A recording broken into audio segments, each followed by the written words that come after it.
ಬೆಟ್ಟಿಂಗಲ್ಲಿ ಪ್ರಾಣ ಕಳ್ಕೊಂಡಿದ್ದಾರೆ ಗೊತ್ತಾ ಮೇಡಮ್? ಎಷ್ಟು ಜನ ಯುವಕರು, ಲಕ್ಷಾಂತರ ಯುವಕರು ಇವತ್ತು IPL ಬೆಟ್ಟಿಂಗಲ್ಲಿ ಪ್ರಾಣ ಕಳ್ಕೊಂಡು ಸಾಲ ಸೋಲ ಮಾಡಿ ಪ್ರಾಣ ಕಳ್ಕೊಂಡಿದ್ದಾರೆ. ಅಂತಕ್ಕೆ ಏನು ಯಾರಿಗೆ ಒಳ್ಳೇದು ಮಾಡಿದ್ದಾರೆ ಇವರು? ಯಾರಿಗೆ ಒಳ್ಳೇದಾಗಬೇಕು? ಆಯ್ತು, ಇವಾಗ ಇಷ್ಟೊಂದು 11 ಜನ ಸತ್ತೋದ್ರಲ್ಲ, ಇವರು IPL ಇಷ್ಟು ಕೋಟಿ ತಗೊಂಡು ಮನೆಗೆ ಹೋದ್ರಲ್ಲ, ಇವ್ರು ಯಾರಿಗಾರ ಕೊಡ್ಬೇಕಾಯ್ತು ಅವ್ರು 1 ಕೋಟಿ? ಆಟಗಾರರು ಯಾರು ಹೇಳ್ತಾರಲ್ಲ, ಯಾರು ಕೊಹ್ಲಿ, ಅದು ಯಾರು ಏನು ಮೇಡಮ್? ನಮ್ಗೆ ಅನ್ನ ಕೊಟ್ಟು ನಮ್ಗೆ ತುತ್ತಾಕಿ ಬೆಳೆಸ್ತಾರೆ ನಮ್ಮ ತಂದೆ ತಾಯಿಗಳು, ನಮ್ಗೆ ದೇವರು, ನಾವು ಅವ್ರನ್ನ ಪೂಜೆ ಮಾಡ್ಬೇಕು.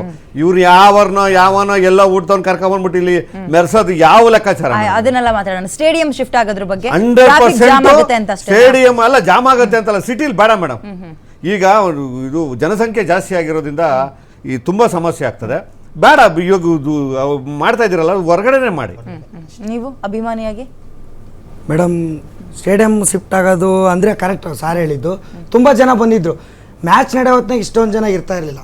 ಕಪ್ ಹೊಡೆದಿರೋದಕ್ಕೆ ಆ ಥರ ಜನ, ನಾವು ಆ ಕ್ರೌಡಲ್ಲಿ ಇದ್ದೆ, ಇಲ್ಲ ಅಂತ ಹೇಳ್ತಾ ಇಲ್ಲ. ಹತ್ತತ್ರ 4 ಲಕ್ಷ ಜನ ಇದ್ರು. 4 ಲಕ್ಷ ಜನದಲ್ಲಿ 400 ಜನ ಪೊಲೀಸರು ಹ್ಯಾಂಡಲ್ ಮಾಡೋಕ್ಕಾಗುತ್ತಾ? ಕರೆಕ್ಟ್ ಅಲ್ವಾ ಮೇಡಮ್? ಸೊ ಇದು ಕಪ್ ಹೊಡೆದಿರೋದ್ರಿಂದ ಜನ ಬಂದಿದ್ರು. ಮ್ಯಾಚ್ ನಡೆಯೋದಿನ ಈ ಥರ ಎಲ್ಲ ಯಾವತ್ತೂ ಆಗಿಲ್ಲ. ಡೈಲಿ ಮೇಂಟೆನೆನ್ಸ್ ಮಾಡೋರು ಎಡವಿದಾರೆ ಇದರಲ್ಲಿ. Correct madam. IPL team RCB team ಅಲ್ಲ ಅಂತ ಅಲ್ವಾ ನೀವು ಹೇಳೋದು? ಪ್ರತಿ ಮ್ಯಾಚ್ಗೂ ನಾವು ಹೋಗ್ತೀವಿ ಮೇಡಮ್. ನಾನು ಒಬ್ಬ ಆಟೋ ಚಾಲಕನಾಗೂ ಹೇಳ್ತೀನಿ, ಸರ್ ಹೇಳಿದ್ ಕರೆಕ್ಟು. ಪ್ರತಿ ಮ್ಯಾಚಲ್ಲೂ ಅಲ್ಲಿ ಟ್ರಾಫಿಕ್ ಜಾಮ್ ಉಂಟಾಗುತ್ತೆ, ಅಕ್ಕಪಕ್ಕ ಪಾರ್ಕಿಂಗ್ ಇಲ್ಲ. ಅದಕ್ಕೋಸ್ಕರ ನಾವು ಫ್ರೀ ರೈಡ್ ಅಂತಾನು ಹೇಳಿದ್ವಿ ನಿಮಗೆ ಮೊನ್ನೆ, ಅದು ಕೂಡ ಮಾಡ್ತಾ ಇದ್ವಿ. ಅಕ್ಕಪಕ್ಕ ಪಾರ್ಕಿಂಗ್ ಇಲ್ಲ, ವ್ಯವಸ್ಥೆ ಇಲ್ಲ.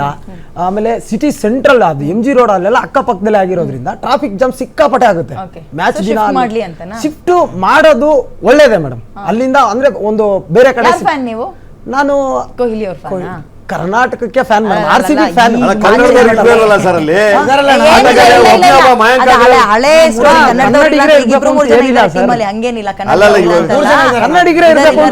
ಇದು ನಮ್ಮ ರಾಜ್ಯದ ಒಂದು ರಾಷ್ಟ್ರ ಮಟ್ಟದಲ್ಲಿ ಒಂದು ಟೂರ್ನಿಮೆಂಟ್ ನಡೆಯುತ್ತೆ, cricket tournament. RCB main players ಗೆಲ್ಲ ಚಿನ್ನಸ್ವಾಮಿ ಸ್ಟೇಡಿಯಂ ಸಿಕ್ಕಾಪಟ್ಟೆ ಇಷ್ಟ. ನೀವು ಶಿಫ್ಟ್ ಮಾಡೋದಕ್ಕೆ ಓಕೆ ಅಂದ್ರಲ್ಲ, ಅದಕ್ಕೆ ಕೇಳ್ದೆ ನಾನು. ಪರವಾಗಿಲ್ವಾ ಮೇಡಮ್? ಅಂದ್ರೆ ಅಲ್ಲಿ ನಡೀತಾ ಇರೋ ಪ್ರಾಬ್ಲಮ್ ಅನ್ನು ಕನ್ಸಿಡರ್ ಮಾಡ್ಬೇಕಾಗುತ್ತೆ ಮೇಡಮ್. ನಾನು ಮ್ಯಾಚ್ಗೆ ಹೋಗ್ತೀನಿ, ನನ್ನ ಆಟೋ ಪಾರ್ಕಿಂಗ್ ಸಿಕ್ಕಲ್ಲ ಅಲ್ಲಿ, ನಾನು ಅಲ್ಲೆಲ್ಲ ಸುತ್ತಾಡ್ತೀನಿ, ನಾನು ಜನಗಳು ಪರದಾಟ ನೋಡ್ತೀನಿ, ಅಲ್ಲಿ ಎಲ್ಲೆಲ್ಲಿಂದ ಬರ್ತಾರೆ, ಎಲ್ಲೆಲ್ಲಿಗೋ ಬರ್ತಾರೆ. ಈಗ ಅವರು RCB ಬಗ್ಗೆ ಮಾತಾಡಿದ್ರಲ್ಲ, ನಾನು ಒಂದೇ ಒಂದು ಹೇಳ್ಬಿಡ್ತೀನಿ. ಈ ಆಟಗಾರರು ಇಷ್ಟೊಂದು ಜನ ಕರ್ನಾಟಕದಲ್ಲಿ 11 ಜನ ಸತ್ತೋಗಿರೋದು ಆಟಗಾರ ಗೊತ್ತಿರುತ್ತಲ್ಲ.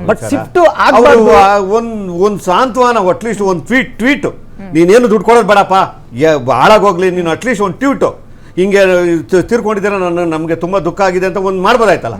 ಇವರು ಇಷ್ಟೊಂದು ಅವ್ರ ತಲೆ ಮೇಲೆ ಒರೆಸ್ಕೊಂಡು ಮೆರೆಸೋಂಥ ಅಗತ್ಯನೇ ಇಲ್ಲ ಮೇಡಮ್. ಒಂದು ಹೇಳ್ತೀನಿ, ಯಾಕೆ ಗುರುನೋ ಅಥವಾ ಅರುಣ್ ಸರ್ ಏನೋ ಒಂದು ಮಾತಂದ್ರು, ಪಾಪ್ಯುಲೇಷನ್ ವಿಚಾರದಲ್ಲಿ ಮಾತಾಡ್ರು. 1970ರಲ್ಲಿ ಎಷ್ಟು ಜನ ಪಾಪ್ಯುಲೇಷನ್ ಇದ್ರು ಅಂತ ಗೊತ್ತಿಲ್ಲ. ಆದರೆ ಒಂದು ಸ್ಟೇಡಿಯಂ ಮಾಡಬೇಕು ಅಂದರೆ 100 ವರ್ಷದ ಅಥವಾ 50 ವರ್ಷವನ್ನು ಆಲೋಚನೆ ಮಾಡಿ ಮಾಡುವಂಥದ್ದು. ಇಲ್ಲಿ ಫಸ್ಟು CMC ಇತ್ತು ಬೆಂಗಳೂರು, ಅದಾದಮೇಲೆ ಬೃಹತ್ ಬೆಂಗಳೂರು ಮಾಡಿದ್ರು, ಇನ್ನೊಂದಷ್ಟು ವಾರ್ಡ್ಗಳನ್ನ ತಗೊಬಂದು ಒಳಗಡೆ ಹಾಕೊಂಡ್ರು. ಈಗ ಗ್ರೇಟರ್ ಬೆಂಗಳೂರು ಮಾಡಕ್ಕೆ ಹೊರಟಿದ್ದಾರೆ. ಬೆಂಗಳೂರು ಸೌತ್ನೆಲ್ಲ ತಗೊಬಂದು ಈಗ ಒಂದು 250-500 ವಾರ್ಡ್ಗಳಾಗ್ಬೋದು. ಪಾಪ್ಯುಲೇಷನ್ ಜಾಸ್ತಿ ಆಗಿದೆ, ಇನ್ನೇನಾಗುತ್ತೆ? ಕೇಂದ್ರ ಬೆಂಗಳೂರೇ ಆಗಿರೋದ್ರಿಂದ ಸುತ್ತಮುತ್ತ ಜನ ಬಂದೇ ಬರ್ತಾರೆ. ಇವರು ಅವೈಜ್ಞಾನಿಕ ನಡೆ, ರಾತ್ರಿ ಕಪ್ ಗೆಲ್ತಾರೆ, ಬೆಳಗ್ಗೆ ನಾಳೆ ಸಂಜೆಗೆ ಆಲ್ರೆಡಿ 4 ಗಂಟೆಗೆ ಒಂದು ಕಾರ್ಯಕ್ರಮ ಅಂತ ಮಾಡ್ತಾರೆ. ಇವರು ತನ್ನತನವನ್ನು ತೋರ್ಪಡಿಸ್ಕೊಳ್ಳೋದಕ್ಕೋಸ್ಕರ ಮಾಡಿಕೊಂಡು ಸರ್ಕಾರ ಎಡವಟ್ಟು ಮಾಡಿರೋದು. ಇಲ್ಲಿ ಸರ್ಕಾರ ಎಡವಟ್ಟು ಮಾಡಿಬಿಟ್ಟು ಇವತ್ತು ನಾವು ಜಾಗವನ್ನು ನಾವು ಬೇರೆ ಕಡೆ ಶಿಫ್ಟ್ ಮಾಡ್ತೀವಿ. ಶಿಫ್ಟ್ ಮಾಡಲಿ, 1000 ಕೋಟಿ ವ್ಯಯ ಆಗುತ್ತಲ್ಲ, ಯಾರು ತಂದು ಕೊಡ್ತಾರೆ? ಈ ಜಾಗ ಎಲ್ಲಿದೆ? ಇರೋ ಬರೋ ಜಾಗನೆಲ್ಲ ಇವರು ಕ್ರಿಕೆಟ್ ಸ್ಟೇಡಿಯಂಗೆ ಮತ್ತೆ ಇವ್ರುಗಳ ಸರ್ಕಾರದ ಒಂದು ಭವನಗಳಿಗೆ ಮೀಸಲು ಮಾಡ್ಕೊಂತ ಇದ್ರೆ ವಿಚಾರ ಅಲ್ಲ, ಅಷ್ಟೇ ಅಲ್ಲ, ಹಣ ಮತ್ತು ಜಾಗದ ವಿಚಾರ. 1000 ಕೋಟಿ ಆಗುತ್ತಲ್ಲ. ಫೆಸಿಲಿಟೀಸ್ ಒದಗಿಸಬೇಕು ಒಂದು, ಅಂಡ್ ಡಿಸ್ಟೆನ್ಸ್ ಎಷ್ಟಾಗುತ್ತೆ ಅಲ್ಲಿಗೆ ಹೋಗಿ ಓಡಾಡ್ತಾರೆ ಅನ್ನೋದು ಚೆನ್ನಾಗಿದೆ ಮೇಡಮ್. ಹೋಟೆಲ್ಗಳಿದೆ, ಉದ್ಯಮ ಇದೆ ನೋಡಿ. ಈಗ ಪಾರ್ಕಿಂಗ್ ಇಲ್ಲ, ನಿಮ್ಗೆ ಗೊತ್ತಾ? ಪಾರ್ಕಿಂಗ್ ಇಲ್ಲ, ಆಧುನಿಕ ಕಟ್ಲಿ ಬಿಡಿ. CMC ತಗೊಂಡ್ರಿ, ಆಮೇಲೆ ಬೃಹತ್ ಬೆಂಗಳೂರು ಮಾಡಿದ್ರಿ, ಗ್ರೇಟರ್ ಬೆಂಗಳೂರು ಮಾಡ್ತೀರಿ, ಇನ್ನ ಬೆಂಗಳೂರೇ ಸೆಕೆಂಡ್ ರಾಜ್ಯ ಮಾಡ್ಬಿಡ್ತೀರಿ. ನೀವು ಪಾಪ್ಯುಲೇಷನ್ ವಿಚಾರ ಹೇಳ್ತಿದ್ದೀನಿ, ಕಾರಣ ಇದೆ ಮೇಡಮ್.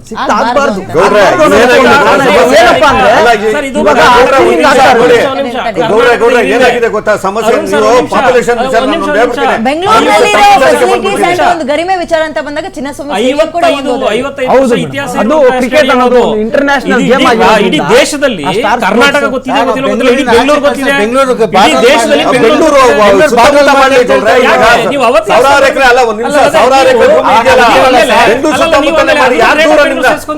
ಕಿಲೋಮೀಟರ್ 105 ಕಿಲೋಮೀಟರ್ ಕೇಳ್ತಾ ಇರೋದು ಬೆಂಗಳೂರು ಸುತ್ತಮುತ್ತ ಮಾಡಿ, ಆಚೆ ದೂರ ಮಾಡಿ ಅಂತ ಕೇಳ್ತಾ ಇಲ್ಲ ನೋಡ್ರಿ ನಾವು ಕೇಳ್ತಾ ಇರೋದು. ಶಿಫ್ಟ್ ಆಗ್ಬೇಕು ಉದ್ಯಮ ಬೆಂಗಳೂರು ಗ್ರಾಮಾಂತರ ಜಾಗ ಇದೆ. ಒಂದ್ ನಿಮಿಷ ನೀವು ಬರೀ ಜಾಗ ಒಂದ್ ನಿಮಿಷ ಮೇಡಮ್, ನೀವು ಬರೀ ಜಾಗದ ಬಗ್ಗೆ ಮಾತಾಡ್ತಿದ್ದೀರಿ. ಹೋಟೆಲ್ ಉದ್ಯಮಗಳು ಅದನ್ನೇ ನಂಬ್ಕೊಂಡು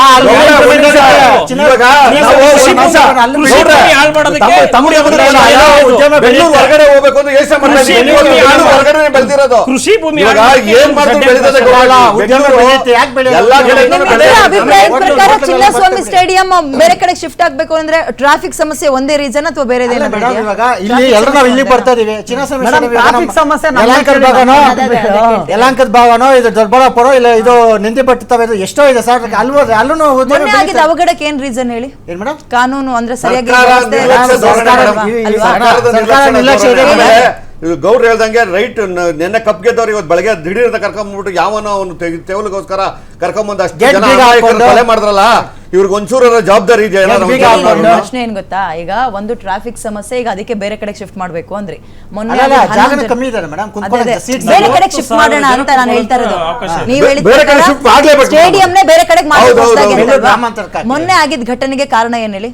ಸೆಕ್ಯೂರಿಟಿ ಸರಿಯಾಗಿ ಒದಗಿಸಕ್ಕಾಗ್ಲಿಲ್ಲ. bouncer ಇರ್ಲಿಲ್ಲ. ಬೆಂಗಳೂರು ಒಳಗಿರೋದಕ್ಕೆ ಸರಿಯಾಗಿ ಒದಗಿಸಕ್ಕಾಗ್ಲಿಲ್ಲ. ಊರ್ ಬಿಟ್ಟು ಊರಿಗೆ ಮೇಡಮ್, ಹೋದ್ರೆ ಮೇಡಮ್ ಅವಾಗ ಜಾಗ ರೋಡ್ ಕಮ್ಮಿ ಇದೆ. ಆಗ್ತಾರೆ ಮೇಡಮ್. ಅವಾಗ ಏನಾಗ್ತದೆ, ಒಂದ್ ನಿಮಿಷ ಹಾ. ಹೇಳ್ತೀನಿ ಕೇಳಿ. ನೀವು ಹೊರಗಡೆ ಮಾಡಿದಾಗ ಜಾಗ ವಿಶಾಲವಾಗಿರುತ್ತೆ, ಪಾರ್ಕಿಂಗ್ ವಿಶಾಲ. 1 ಲಕ್ಷ ಒಳಗಡೆ ಬಿಟ್ಬಿಟ್ರೆ 1 ಲಕ್ಷ 1.5 ಲಕ್ಷ 2 ಲಕ್ಷ ಮಾಡ್ಲಿ ಬಿಡಿ ಮೇಡಮ್, ಯಾರು ಬೇಡ ಅಂತ ಕೊಡ್ತಾರೆ.